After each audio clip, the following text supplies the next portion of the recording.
En las montañas de Oaxaca, donde la niebla se arrastra como dedos fríos entre los árboles de oyamel y las casas de adobe se aferran a las laderas empinadas, existe un pueblo cuyo nombre muchos prefieren no pronunciar en voz alta: San Miguel del Silencio. No figura en los mapas turísticos y los conductores de autobús que pasan cerca aceleran sin explicación, como si una fuerza invisible los empujara a seguir adelante. Los ancianos del valle cuentan que hace décadas San Miguel era un pueblo próspero, lleno de risas infantiles y mercados bulliciosos. Pero algo cambió una noche de noviembre de 1987, cuando la primera niña desapareció sin dejar rastro. Ahora, en enero de 2026, el pueblo apenas cuenta con 300 habitantes, la mayoría mayores de 50 años. Las casas pintadas de colores brillantes que alguna vez adornaban las calles principales están descoloridas, con ventanas tapiadas y puertas que nadie abre. En el centro del pueblo, frente a la iglesia colonial de San Miguel Arcángel, hay una tienda pequeña que permanece cerrada desde hace casi 40 años. Su fachada está cubierta de grafitis y advertencias pintadas con aerosol. No entren, maldita, aquí vive el mal. Pero lo más perturbador son las muñecas. Docenas de muñecas de trapo cuelgan de los árboles circundantes, meciéndose con el viento como ahorcados diminutos, sus ojos de botón mirando fijamente a los transeúntes. Si te gusta esta historia y quieres más contenido como este, suscríbete al canal y déjame un comentario diciéndome desde dónde nos estás viendo. Tu apoyo mantiene vivas estas historias. La leyenda habla de Imelda Solórzano, una anciana que llegó a San Miguel del Silencio en 1985. Nadie sabía de dónde venía exactamente, aunque algunos juraban haberla visto descender de un autobús que venía de la Sierra Mazateca. Era una mujer menuda, encorvada por los años, con el cabello completamente blanco recogido en un moño apretado. Sus manos eran lo más notable, largas, huesudas, con dedos que se movían constantemente como arañas inquietas. Vestía siempre de negro, con un rebozo tradicional zapoteco que cubría sus hombros, y cargaba un baúl de madera tallada que nunca permitía que nadie tocara. Imelda alquiló la tienda frente a la iglesia y comenzó su negocio. Hacía muñecas de trapo, pero no eran muñecas ordinarias. Cada una estaba cosida a mano con una precisión obsesiva, utilizando telas que ella misma teñía con plantas que recolectaba en la montaña. Los rostros de las muñecas eran inquietantemente realistas, con expresiones que parecían cambiar según la luz. Algunos decían que sus ojos de botón te seguían cuando caminabas por la tienda. Las madres del pueblo, sin embargo, quedaron encantadas. Las muñecas eran hermosas y los precios eran razonables. Pronto, casi todas las niñas de San Miguel tenían una muñeca de Imelda. Los problemas comenzaron 6 meses después de que Imelda abriera su tienda. La pequeña Rosalba Méndez, de 7 años, desapareció una noche de noviembre mientras jugaba en el patio de su casa. Su madre, Guadalupe, la había dejado sola apenas 10 minutos mientras preparaba la cena. Cuando salió a llamarla, Rosalba había desaparecido. La única pista era su muñeca favorita, una que Imelda había hecho, tirada en el suelo cerca de la entrada del patio. Lo extraño era que la muñeca estaba caliente al tacto, como si hubiera estado expuesta al sol durante horas, aunque ya era de noche. La búsqueda de Rosalba duró semanas. Los hombres del pueblo peinaron las montañas, los barrancos, cada rincón del territorio circundante. Trajeron perros de búsqueda desde Oaxaca de Juárez. Nada. Era como si la tierra se la hubiera tragado. Guadalupe cayó en una depresión profunda y su esposo Tomás comenzó a beber para olvidar. La comunidad estaba conmocionada, pero intentaron seguir adelante. Tal vez Rosalba se había perdido en la montaña, decían. Tal vez un animal salvaje. No querían pensar en las otras posibilidades. 3 meses después, desapareció otra niña, luego otra y otra. Todas tenían entre 5 y 10 años.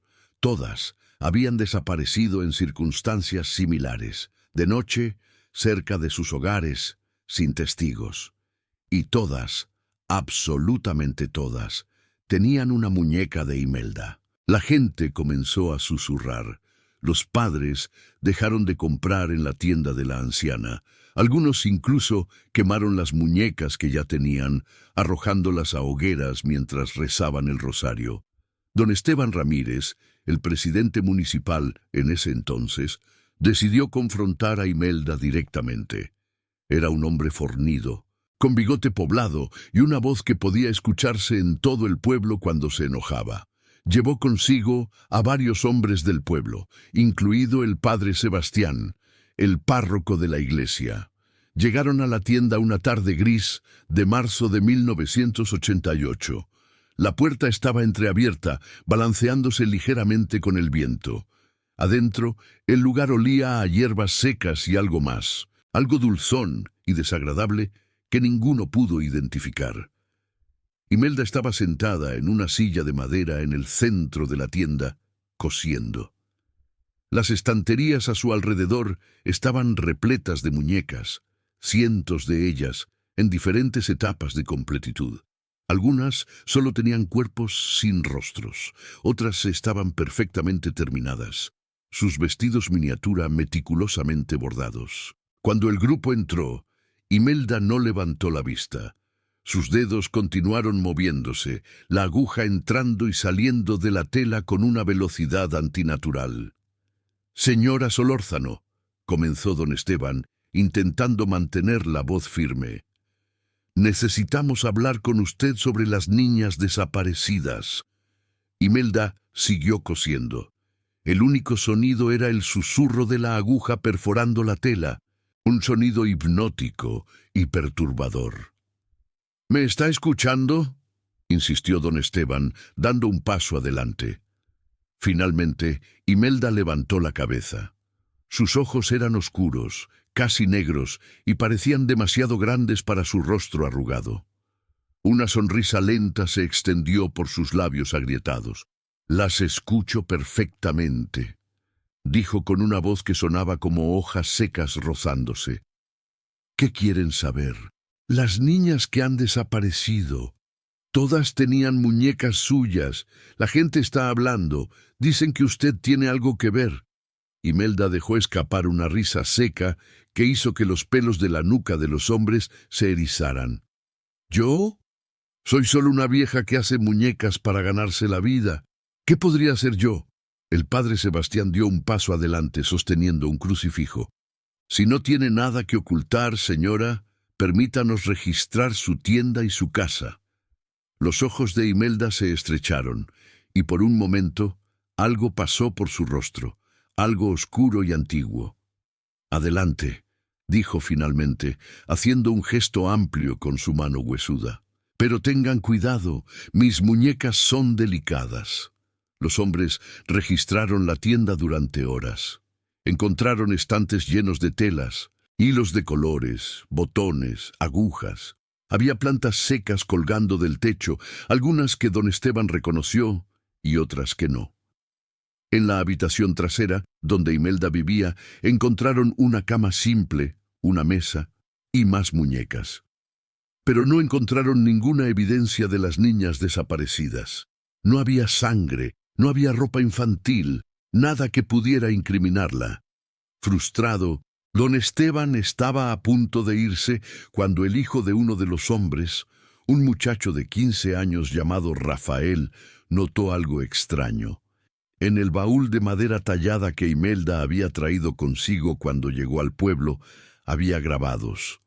No eran solo decoraciones, eran glifos zapotecos antiguos, símbolos que Rafael había visto en las ruinas de Monte Albán durante una excursión escolar. Símbolos relacionados con el Mictlán, el inframundo de los aztecas y con rituales de captura de almas. «Don Esteban», llamó Rafael con voz temblorosa, «debería haber esto». Pero cuando se voltearon hacia el baúl, Imelda ya estaba parada frente a él, bloqueando el camino. Su expresión era oscura, amenazante. «Ese baúl es privado», siseó. «Ábralo», ordenó don Esteban, su paciencia agotada. No, la tensión en la habitación era palpable.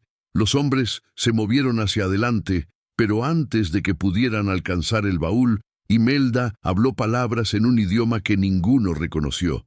Era antiguo, gutural, y el sonido de su voz hizo que las velas en la habitación parpadearan. Una ráfaga de viento frío atravesó la tienda, apagando las luces. En la oscuridad escucharon risas infantiles, suaves y distantes, como si vinieran de muy lejos.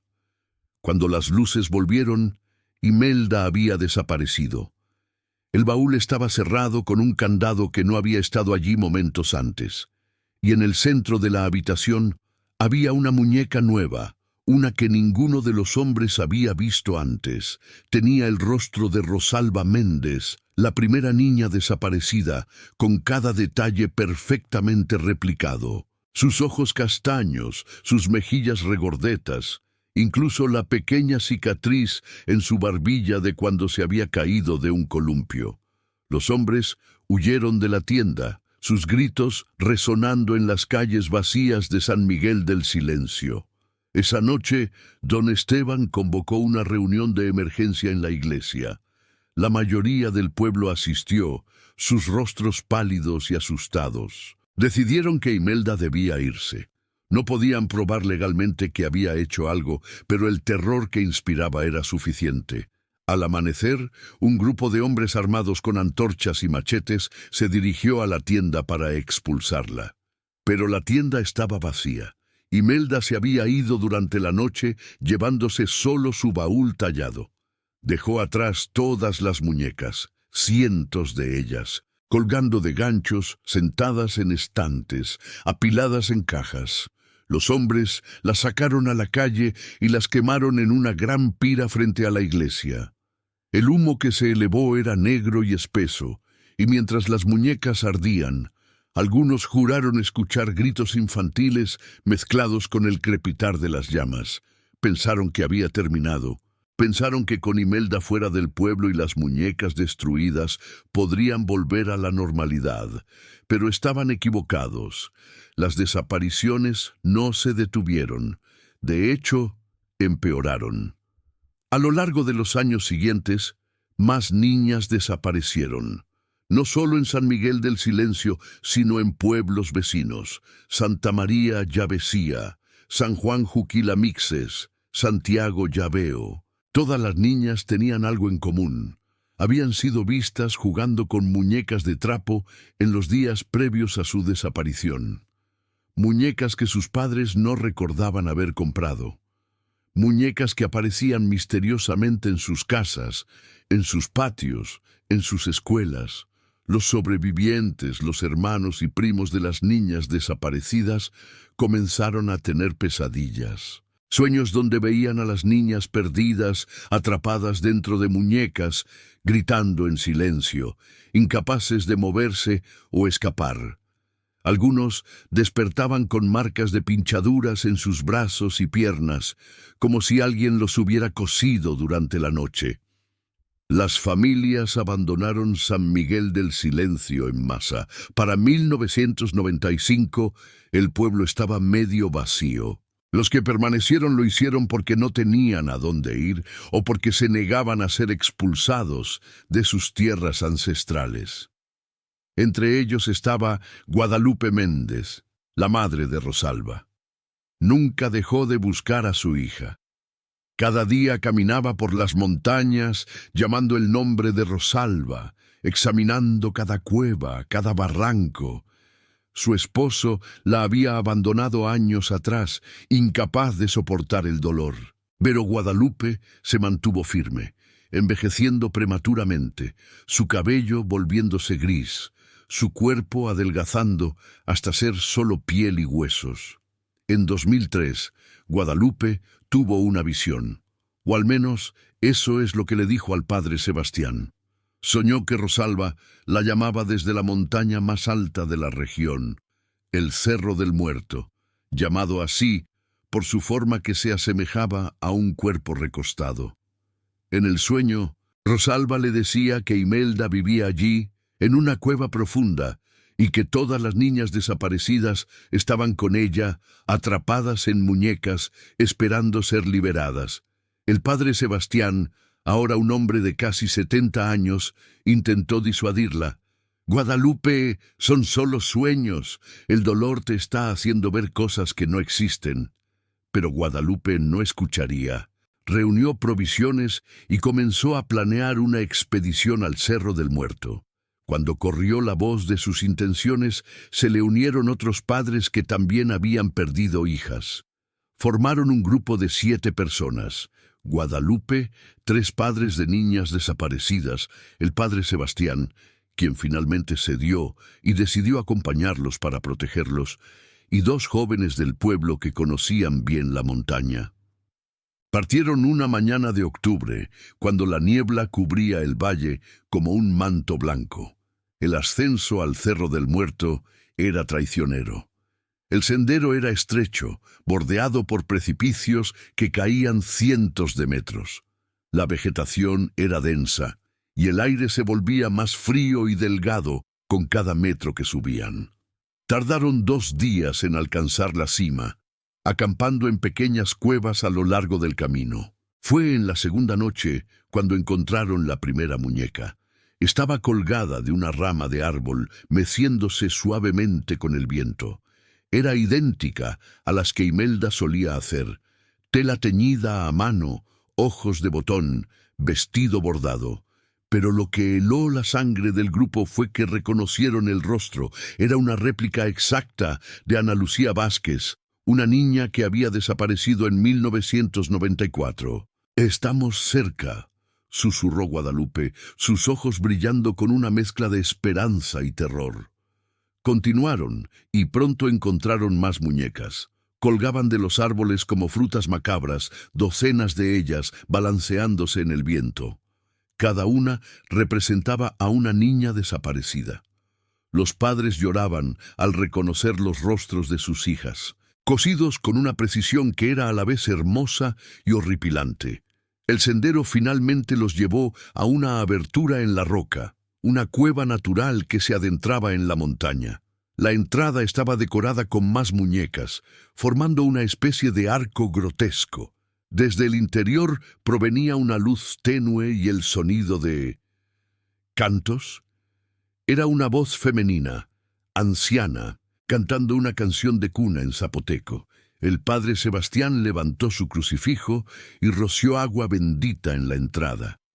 «En el nombre del Padre, del Hijo y del Espíritu Santo, protégenos del mal». Entraron uno por uno, encendiendo linternas para iluminar el camino. La cueva era más grande de lo esperado, con un techo alto y paredes húmedas cubiertas de musgo. El canto se hacía más fuerte a medida que avanzaban, guiándolos más profundamente en la montaña.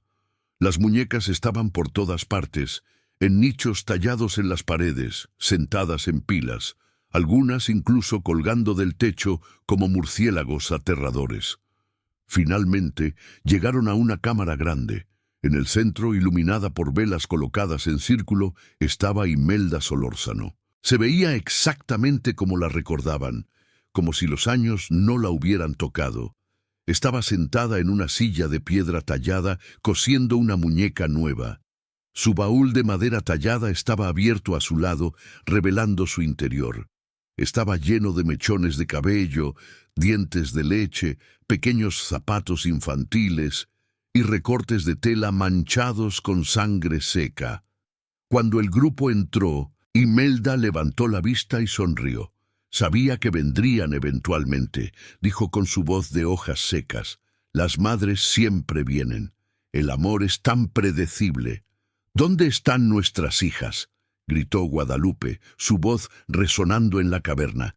¿Qué les has hecho? Imelda dejó de coser y se puso de pie lentamente, sus huesos crujiendo. Con un gesto amplio, señaló las muñecas que cubrían cada superficie de la cueva. «Están aquí», Todas están aquí, a salvo, preservadas, eternas. «¡Estás loca!», gritó uno de los padres. «Son muñecas, no nuestros hijos». La sonrisa de Imelda se ensanchó, revelando dientes amarillentos y desiguales. ¿Creen que son solo muñecas? ¡Ay, pobres tontos! Cada muñeca contiene el alma de una niña. Cuando las coso, capturo su esencia, su vida, su pureza. Las guardo aquí en mi colección, donde permanecerán jóvenes para siempre, sin envejecer, sin sufrir, sin morir. «Eso es una abominación», declaró el padre Sebastián, avanzando con su crucifijo. «Libera esas almas de inmediato, bruja». Imelda rió, un sonido que hizo eco en las paredes de la cueva como el aleteo de 1000 murciélagos. «¿Bruja? No, padre. Soy una artesana, una preservadora de la inocencia. Este mundo es cruel, corrompe a los puros, los envenena con dolor y desilusión.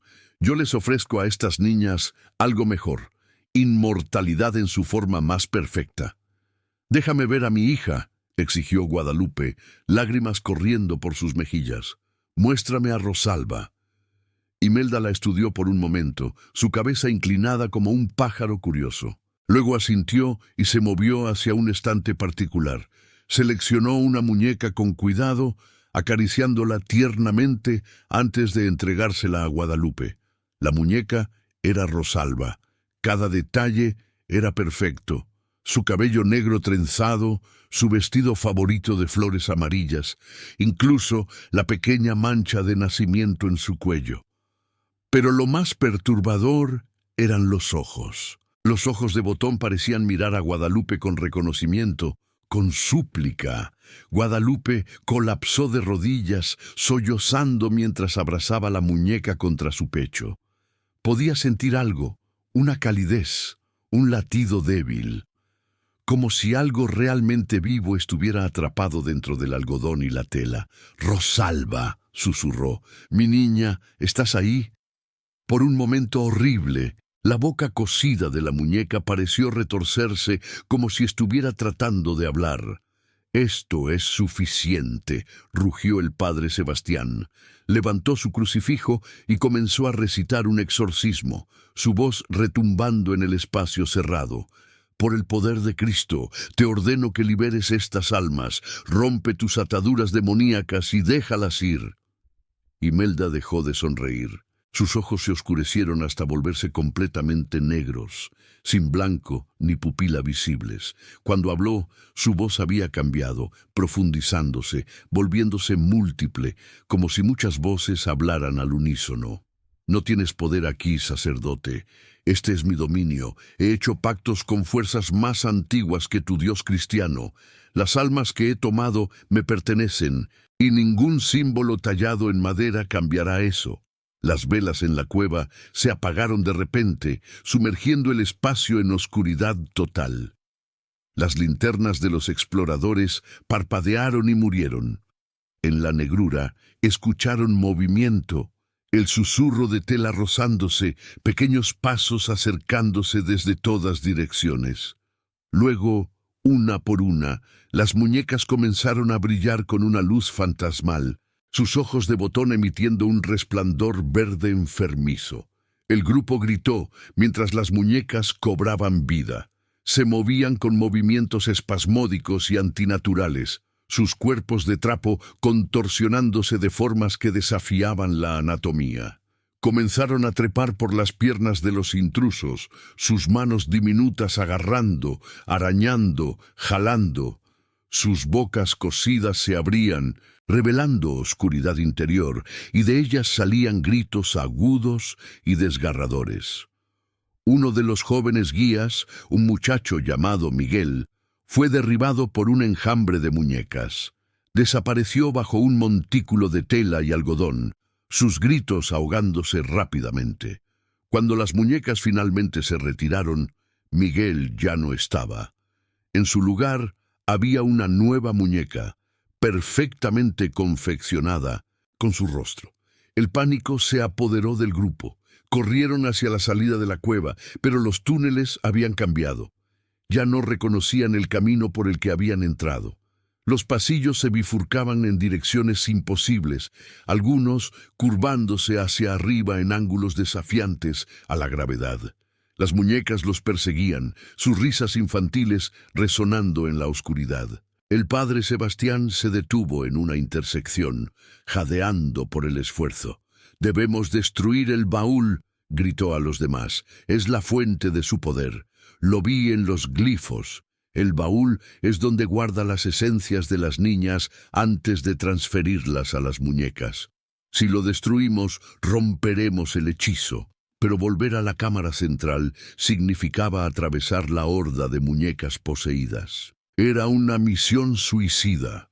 Guadalupe, todavía aferrando la muñeca Rosalba contra su pecho, tomó una decisión. «Yo iré», dijo con voz firme. «Es mi hija, es mi responsabilidad». «No irá sola», declaró otro padre, un hombre llamado Javier, cuya hija había desaparecido en 1996. «Todos vinimos aquí por nuestras niñas. Terminaremos esto juntos». Los tres padres restantes y el padre Sebastián formaron un grupo compacto.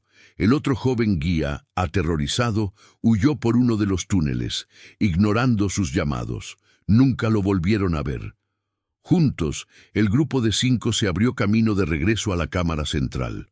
Las muñecas atacaban sin piedad, mordiéndolos, arañándolos, intentando arrastrarlos. El padre Sebastián recitaba oraciones sin parar, y aunque las palabras sagradas no detenían a las muñecas completamente, parecían ralentizarlas, dándole al grupo oportunidades para abrirse paso. Finalmente llegaron a la cámara. Imelda estaba de pie junto a su baúl, ahora rodeada por un aura oscura que pulsaba con energía maligna. Su apariencia había cambiado, ya no parecía humana. Su piel se había vuelto gris y traslúcida, revelando venas negras que se ramificaban como raíces. Sus manos se habían alargado aún más, las uñas ahora garras afiladas, pero lo más aterrador era su boca. Se había abierto de manera imposible, revelando filas de dientes de aguja. «Deberían haber huido cuando tuvieron la oportunidad», siseó la criatura que había sido Imelda. «Ahora se unirán a mi colección. Sus almas adornarán mis muñecas para siempre». Guadalupe dio un paso adelante, lágrimas corriendo por su rostro, pero determinación en sus ojos. «No permitiré que sigas haciendo esto. Has tomado suficientes niños. Termina ahora». Levantó la muñeca Rosalba en alto y habló directamente a ella, su voz rompiéndose con emoción. «Rosalba, mi amor, si puedes oírme, si aún estás ahí dentro, lucha. Ayúdame a romper esto. Te amo, siempre te he amado, y te prometo que te liberaré». La muñeca en sus manos comenzó a brillar con una luz cálida, dorada, completamente diferente del resplandor enfermizo de las otras muñecas. La luz creció en intensidad hasta que fue cegadora, llenando toda la caverna. Imelda gritó retrocediendo, sus manos levantadas para proteger sus ojos. En ese momento de distracción, Javier corrió hacia el baúl. Levantó un machete que había traído y lo dejó caer con todas sus fuerzas sobre la madera tallada. El baúl se partió con un crujido ensordecedor, y de su interior brotó una explosión de luz y sonido. Eran voces, docenas de voces infantiles gritando, riendo, llorando, todas mezcladas en un coro caótico. Las muñecas en la caverna comenzaron a convulsionar. Algunas se desgarraron en las costuras, el relleno de algodón saliendo como nubes blancas. Otras simplemente se desmoronaron en montones de tela. Del baúl roto se elevaron formas etéreas, pequeñas siluetas brillantes que tomaron la forma de niñas. Eran las almas atrapadas, finalmente liberadas después de décadas de prisión. Imelda soltó un alarido que agrietó la piedra de las paredes de la cueva. Su forma se contorsionó, encogiéndose y retorciéndose mientras el poder que la había sostenido se desvanecía. «No, mi trabajo, mis preciosas niñas, han arruinado todo». Las almas liberadas giraron alrededor de la caverna en una danza frenética. Luego, una por una, comenzaron a desvanecerse, pasando finalmente al más allá. Antes de desaparecer, la forma espectral de Rosalba flotó hacia Guadalupe. La niña fantasma puso su mano translúcida en la mejilla de su madre, y por un breve momento, Guadalupe pudo sentir su calidez. «Gracias, mamá», susurró Rosalba con una voz que era medio recuerdo, medio eco. «Ahora puedo descansar».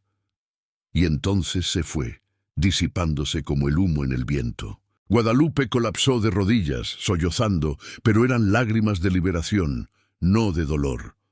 Su hija estaba finalmente en paz.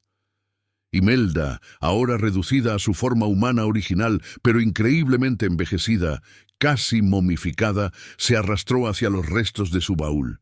«¿Qué he hecho?», susurró, su voz ahora débil y temblorosa.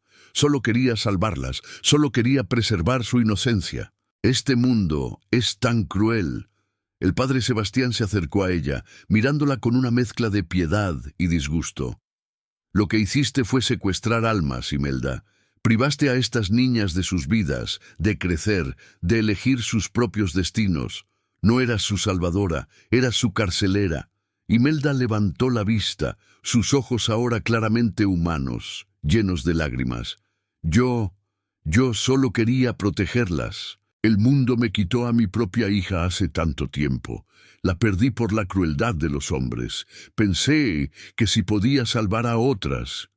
Pero no las salvaste», dijo Javier con amargura. «Las condenaste». Antes de que alguien pudiera decir algo más, la montaña comenzó a temblar. El baúl roto había desencadenado algo, una reacción en cadena. Las paredes de la cueva comenzaron a colapsar, rocas cayendo del techo. El grupo sabía que tenían que salir inmediatamente o quedarían enterrados vivos. «¡Corran!», gritó el padre Sebastián. Corrieron hacia la salida, esquivando rocas que caían y grietas que se abrían en el suelo. Atrás, en la cámara, Imelda no se movió. Se quedó sentada junto a los restos de su baúl, murmurando en zapoteco, mientras la montaña se derrumbaba a su alrededor. El grupo logró salir de la cueva justo cuando la entrada se colapsaba por completo en una avalancha de piedra y polvo. Se tambalearon cuesta abajo, tosiendo, magullados, pero vivos. Cuando finalmente alcanzaron un punto seguro y miraron hacia atrás, vieron que toda la cima del Cerro del Muerto había cambiado. La cueva había desaparecido, sellada para siempre bajo toneladas de roca. El descenso de la montaña tomó otro día completo. Llegaron a San Miguel del Silencio al anochecer, agotados, traumatizados, pero también aliviados. Contaron su historia al pueblo restante, y aunque algunos no les creyeron, la mayoría lo hizo. Habían vivido con el terror de Imelda durante demasiado tiempo como para dudar. En las semanas siguientes no hubo más desapariciones. Las pesadillas que habían atormentado a los sobrevivientes durante años cesaron. Era como si una maldición hubiera sido levantada del valle. Algunos vieron esto como una señal para quedarse, para reconstruir. Otros, incluyendo a Guadalupe, decidieron irse. Habían encontrado el cierre que necesitaban, pero los recuerdos eran demasiado dolorosos para permanecer. Antes de partir, Guadalupe visitó la tumba vacía que había erigido para Rosalba años atrás. Colocó flores frescas y una fotografía de su hija. «Descansa en paz, mi amor», susurró. «Finalmente estás libre». El padre Sebastián decidió quedarse. Sentía que era su deber pastoral ayudar a la comunidad a sanar. Organizó misas especiales de recordación para las niñas perdidas, permitiendo que las familias se despidieran apropiadamente. Lentamente, muy lentamente, San Miguel del Silencio comenzó a recuperarse. Pero la historia de Imelda Solórzano no terminó ahí. Se convirtió en leyenda, una historia de advertencia contada en toda Oaxaca. Los ancianos la narran a los niños para enseñarles a no confiar en extraños, a ser cautelosos con regalos que parecen demasiado buenos para ser verdad. En los mercados de artesanías de Oaxaca de Juárez, los vendedores de muñecas a veces bromean, aunque con nerviosismo, sobre no ser como la vieja Imelda, cuando los turistas regatean precios. Hay quienes dicen que Imelda no murió en ese colapso de la cueva. Cuentan que su espíritu todavía vaga por las montañas de Oaxaca, buscando niñas para completar su colección interrumpida. Supuestamente, en noches de luna llena, se pueden ver muñecas nuevas colgando de los árboles cerca del Cerro del Muerto, meciéndose suavemente en el viento, aunque no haya brisa. Y algunos padres en pueblos remotos informan encontrar muñecas extrañas en los dormitorios de sus hijas, muñecas que nadie recuerda haber comprado, con ojos de botón que parecen seguirte a donde vayas. En 2015, un grupo de estudiantes de antropología de la Universidad Autónoma Benito Juárez de Oaxaca decidió investigar la leyenda de Imelda para un proyecto de folclore regional. Viajaron a San Miguel del Silencio, ahora un pueblo fantasma con menos de 100 habitantes restantes, la mayoría de edad muy avanzada. El padre Sebastián, ahora con más de 80 años, les contó la historia completa, mostrándoles registros de la iglesia que documentaban las desapariciones. Los estudiantes, armados con cámaras y equipo de grabación, decidieron escalar el Cerro del Muerto para documentar el sitio del colapso de la cueva. Fueron advertidos por los lugareños de no ir, de que la montaña estaba maldita, pero los jóvenes académicos desestimaron las advertencias como superstición. 3 estudiantes subieron a la montaña. Solo 2 regresaron. Los supervivientes, una mujer llamada Elena y un hombre llamado Carlos, estaban histéricos cuando llegaron de vuelta al pueblo. Contaron que habían encontrado la entrada de una cueva, una que no debería haber estado allí según los registros geológicos. Dentro, habían encontrado muñecas, cientos de ellas, todas nuevas, todas perfectamente confeccionadas. Y en el centro de la cueva encontraron a su compañero, un estudiante llamado Héctor, sentado inmóvil, sosteniendo una muñeca. Cuando intentaron hablarle, no respondió. Sus ojos estaban vidriosos, mirando fijamente a la nada. Elena y Carlos intentaron sacarlo a la fuerza, pero Héctor se resistió con una fuerza sobrenatural. Entonces escucharon risa, una risa femenina y anciana que provenía de las profundidades de la cueva. Aterrorizados, huyeron, dejando a Héctor atrás. Cuando las autoridades organizaron un equipo de rescate al día siguiente, no pudieron encontrar la cueva que los estudiantes describieron. Buscaron durante días, pero el Cerro del Muerto no reveló sus secretos. Héctor fue declarado desaparecido, otro nombre agregado a la larga lista de víctimas de la montaña. Elena y Carlos abandonaron sus estudios. Elena desarrolló una fobia severa a las muñecas que requirió años de terapia. Carlos se mudó a la Ciudad de México, intentando dejar atrás los recuerdos, pero las pesadillas nunca lo abandonaron. En sus sueños, veía a Héctor transformado en una muñeca gigante, sus ojos de botón parpadeando, su boca cosida intentando pronunciar su nombre. La historia se difundió en Internet, en foros de misterios sin resolver y páginas de leyendas urbanas. Los cazadores de fantasmas y entusiastas de lo paranormal comenzaron a hacer peregrinaciones a San Miguel del Silencio, esperando capturar evidencia de Imelda o sus muñecas. La mayoría se fue decepcionada, pero algunos afirmaron haber tenido experiencias inexplicables. Ver sombras con forma de muñecas moviéndose en la periferia de su visión, escuchar canciones de cuna en zapoteco en la noche, encontrar mechones de cabello infantil en sus equipos de campamento. El gobierno de Oaxaca Queriendo proteger tanto a los visitantes como la tranquilidad de los pocos residentes restantes de San Miguel del Silencio, finalmente declaró el Cerro del Muerto como zona restringida en 2019. Se instalaron señales de advertencia y se enviaban patrullas ocasionales para asegurarse de que nadie intentara escalar. Pero en un estado tan vasto y montañoso como Oaxaca, hacer cumplir tales restricciones es casi imposible. En 2023, una cineasta independiente llamada Sofía Mendoza obtuvo permiso especial para filmar un documental sobre Imelda y las niñas desaparecidas.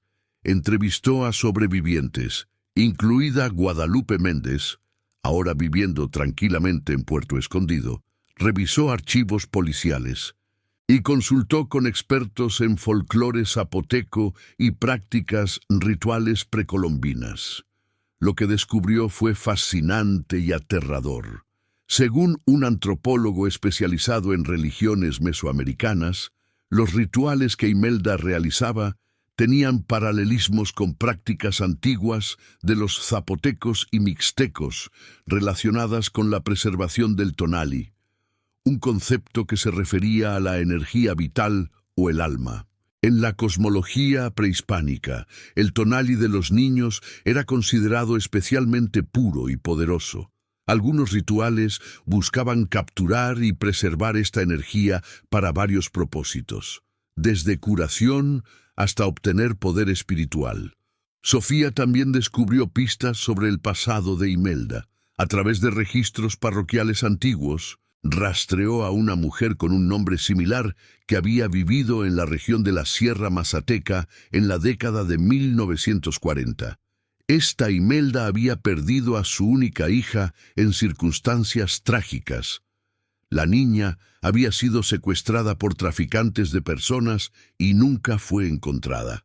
Según testimonios locales, Imelda había enloquecido de dolor, retirándose a las montañas y aprendiendo artes oscuras de un curandero renegado que practicaba una mezcla corrupta de catolicismo y brujería indígena. La teoría de Sofía era que Imelda, consumida por el dolor y la culpa, había buscado una forma de salvar a otras niñas del destino de su hija. En su mente retorcida, atraparlas en muñecas antes de que pudieran ser corrompidas o lastimadas por el mundo era un acto de amor. Pero para hacerlo, había pactado con fuerzas oscuras, entidades que los antiguos zapotecos hubieran identificado como señores del Mictlán, el reino de los muertos. El documental de Sofía, titulado Las muñecas del silencio, se estrenó en el Festival de Cine de Morelia en 2024 y ganó varios premios. Pero también reavivó el interés en la leyenda, lo que llevó a una nueva ola de cazadores de tesoros y curiosos mórbidos a intentar visitar el Cerro del Muerto. Y entonces, en noviembre de 2025, sucedió algo que envió escalofríos por toda Oaxaca. Una niña de 8 años llamada Lupita Hernández, de un pequeño pueblo cerca de San Miguel del Silencio, llamado Santo Domingo de Morelos, desapareció de su casa durante la noche. Las circunstancias eran inquietantemente familiares.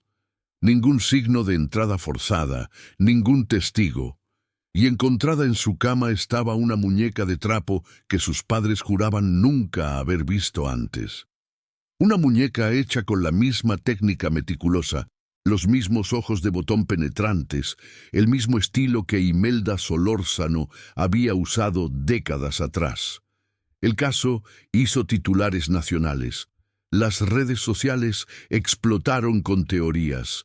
Imelda había regresado de entre los muertos. Había un imitador. La maldición nunca había sido verdaderamente rota. Las autoridades estatales lanzaron una investigación exhaustiva. Buzos buscaron en ríos y lagos. Equipos con perros rastreadores peinaron las montañas.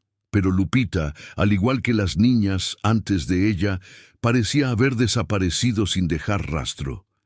El padre Sebastián, ahora demasiado frágil para viajar, envió un mensaje a través de un diácono local. No destruimos el mal, Solo los sellamos y los sellos siempre, eventualmente, se rompen. Una semana después de la desaparición de Lupita, un excursionista reportó haber visto algo extraño en el Cerro del Muerto. Había una nueva abertura en la montaña, donde antes solo había roca sólida. Y colgando de los árboles alrededor de la abertura había muñecas, docenas de ellas, meciéndose en el viento de noviembre como péndulos siniestros. Las autoridades enviaron un equipo táctico especial para investigar. Iban armados y llevaban equipo de comunicación de última generación. Entraron en la abertura con cámaras rodando. Nunca salieron. Los feeds de video se cortaron después de 10 minutos. La última imagen mostraba una cámara oscura llena de muñecas y una figura encorvada en la distancia, cosiendo algo bajo la luz de una vela. Cuando se envió un segundo equipo al día siguiente, la abertura había desaparecido de nuevo, sellada como si nunca hubiera existido. Ahora, en enero de 2026, mientras el mundo sigue girando y la gente continúa con sus vidas, hay un rincón de Oaxaca que permanece en silencio vigilante. San Miguel del Silencio está completamente abandonado ahora. El último residente, un anciano que se negó a irse, falleció el mes pasado. La tienda de Imelda frente a la iglesia todavía está en pie, aunque más deteriorada. Sus paredes ahora cubiertas de advertencias pintadas con aerosol en español, zapoteco y mixteco. No entren. Tierra maldita. Las muñecas vigilan. Los lugareños de los pueblos vecinos evitan la zona por completo. Algunos han reportado ver luces extrañas en el Cerro del Muerto por la noche, como velas parpadeando en una procesión interminable. Otros juran haber escuchado canciones de cuna llevadas por el viento, voces infantiles cantando en armonía con algo mucho más oscuro y antiguo, y en las noches sin luna, cuando la niebla cubre el valle como un sudario, dicen que si escuchas muy atentamente, puedes oír el sonido de una aguja atravesando tela una y otra vez, sin parar, el sonido de alguien cosiendo en la oscuridad, preservando almas en algodón y trapo, completando una colección que nunca terminará, porque las leyendas nunca mueren realmente. Solo duermen, esperando en las sombras de las montañas, en las profundidades de las cuevas olvidadas, en los hilos de las muñecas que cuelgan de árboles ancestrales, esperando el momento en que alguien, curioso o ingenuo, se acerque demasiado. Y entonces la aguja se mueve de nuevo, cosiendo otra alma en la oscuridad eterna de la colección de Imelda. La lección, si es que hay alguna, es clara. Algunas puertas no deben abrirse. Algunos misterios no deben resolverse. Y algunas muñecas no deben tocarse, no importa cuán hermosas o tentadoras parezcan. Porque en Oaxaca, en las montañas donde el tiempo parece detenerse y los antiguos dioses aún susurran sus secretos, la línea entre la vida y la muerte, entre el amor y la posesión, entre la preservación y la maldición, es tan delgada como el hilo que cose la boca de una muñeca. Y en algún lugar, en una cueva que existe y no existe, Imelda Solórzano continúa su trabajo, sus manos huesudas moviéndose con precisión eterna, sus labios murmurando canciones de cuna en un idioma que el tiempo casi ha olvidado, mientras alrededor de ella, en estantes interminables, hileras de muñecas observan con ojos de botón que nunca parpadean, nunca duermen y nunca olvidan.